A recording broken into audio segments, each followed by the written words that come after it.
வணக்கம் ரசிக பெருமக்களே. இன்றைக்கி நம்ம என்ன பார்க்க போகிறோம்னா, எந்த சினிமாவும் உலக சினிமா எந்த சினிமாவும் ஒரு நடிகரையும் ஒரு நடிகையையும் அறிமுகப்படுத்த முடியாத ஒரு விஷயத்தை நம் யூடியூப் செஞ்சிட்ருக்கு. World record. இந்த ரெக்கார்டை அடிச்சுக்கிடுறதுக்கு திரை உலகம் தலைகீழ நின்னாலும் நடக்காது.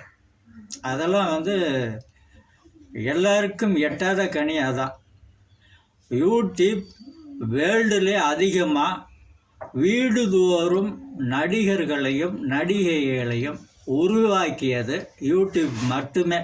சினிமாவும் கிடையாது, நாடகம் கிடையாது. இதான் ரெக்கார்டு, வேர்ல்டு ரெக்கார்டு இதுதான். நன்றி, வணக்கம்.